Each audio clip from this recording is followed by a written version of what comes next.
Honestly, I think you just kind of have to love it. We've both been touring for the majority of our adult lives. It's kind of like an addiction. You need it to survive. Being able to have the courage, muster the courage to eat your bandmates if you need to, if food supplies run out. It is true, and to agree on who goes first. Yeah, that's right. And which part, Yeah. you know?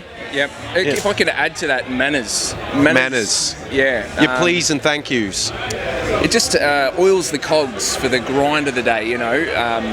So manners, that's way up there. Yep. We do everything DIY. There's 4 of us traveling in a camper van right now. And when we were going to download, we were looking down the list of what's your tour manager's name? Oh, that's my guitar player. What's your driver's name? Oh, that's my guitar player. What's your merch girl's name? Oh, that's my name.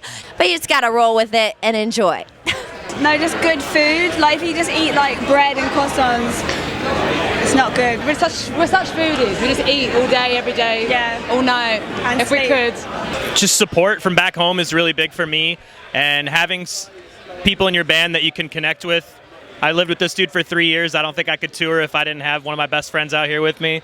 Baby wipes are essential. So is a bottle of whiskey every now and then. Sometimes, you know, we're family, and if you get into a fight, sometimes you just need to have a couple drinks and then forget the shit. A nice whiskey. Whiskey, internet, a good tour bus, and good friends. For us, it's just being brothers, to be able to beat the living crap out of each other but still be friends. Having a little sense of home with you is always important. I actually took my dog out for like 2 months in the States, and that was like responsibility 101 for being in a band, not just getting trashed every night. But I think it's also taking care of your health. You know, a lot of people see everyone getting messed up every night, which is fine.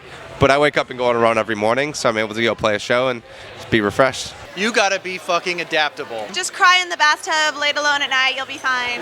Jugs of hand sanitizer. What it boils down to is just how bad do you want it? Are you just a group of guys that wants to be in a band and tour? Piss off. Don't You gotta tour. put in your work, man. You gotta grind. You gotta Stop tough it taking out. tours from bands that give a fuck. You gotta know? split a sandwich. I can't tell you how many bands came out when we did that do not exist anymore. This shit's not easy, and we put years of dedication. We rehearse at least twice every week for the past 6 years of our lives to be good enough to consider ourselves a touring band. So, perseverance, patience, teamwork, and your iPhone. And your iPhone. And yes, personal space sometimes too. Find ways to do your own thing. Play Fortnite like I do. Generally just trying to be nice to people and make lots of friends. It takes having some good people around you to enjoy the ride, because it can be the best time and the worst time, and if you can make the best of a worse situation, then you've got it going on. And we've got it's taken a long time for us to find our crew of people that we tour with, but we found them, and we just have so much fun out here, and it's where we truly love to be. So yeah, surround yourself with good people, and you'll never be unhappy. It's not easy, you know, you're gone away from your loved ones for a long time. I think what keeps everybody focused within the bands is everybody has a common goal. You know, everybody's there to put out their art, to show the world what they've created. Having that spirit and that drive and that motivation is definitely necessary to be on tour. I try and get a banana. Sounds dumb, dude. But practical is what you need on the road. So like every day I'll be like, okay, I'm gonna try and find a banana. You just like, on some level, eventually you gotta start looking after yourself. You know, when you first start touring, you can eat McDonald's every day, and that lasts for about 6 months, and you're like, dude, I feel terrible. And then you realize that you've basically been living the Super Size Me documentary as a touring band. Yeah, and don't drink your whole rider. That would be a word of advice. We learnt the hard way. At some point, you just got to leave it there and go, there'll be more tomorrow. Netflix offline mode on an iPad. If you don't have an iPad, get an iPad for tour, because you can just smash series on long drives. Try to eat real clean food and maybe like be active apart from the stage, you know, do a workout every once in a while. Respect your body. I have some hand sanitizer. Oh, I got some too. Yeah, will that help? There you go. Want some more? Do you want to put it in your mouth? You need to just be like, right, he's having a time, I'm just going to leave him. It doesn't matter if I need anything, I'll just do it myself and let him. That's normally people at me when I've not eaten anything in the morning, because I'm an arsehole.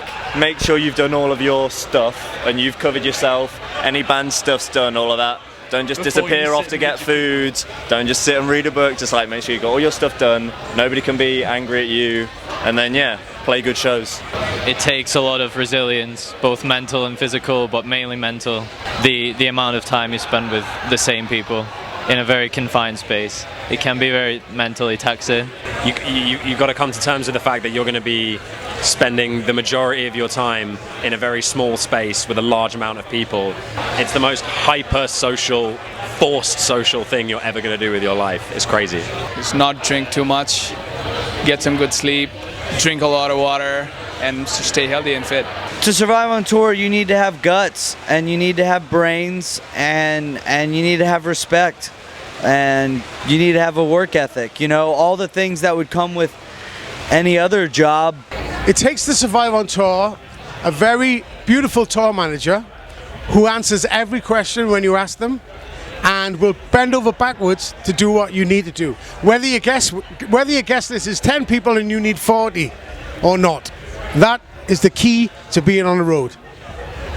Go to these festivals and getting to meet people that we're inspired by, you know, make friends with some of the people that we're listening to growing up. It might sound kind of stupid, but you know, it's a lot of stuff that goes on behind the stage. So you know, sitting up, sitting down, and blah blah blah blah blah. But yeah, it's always get in front of the audience and you know, seeing the big smiles on their faces and stuff like that. A fucking toilet. I haven't been on the toilet for like 3 days. It's fucked up. When we first started off and we were touring in a van, gas prices and hotel prices and all prices of travel were considerably less expensive than they are these days. If you're in a new band, having the money to survive is the most important thing. For me, what it takes to survive on tour is to be healthy and boring and drink loads of water, get some sunlight.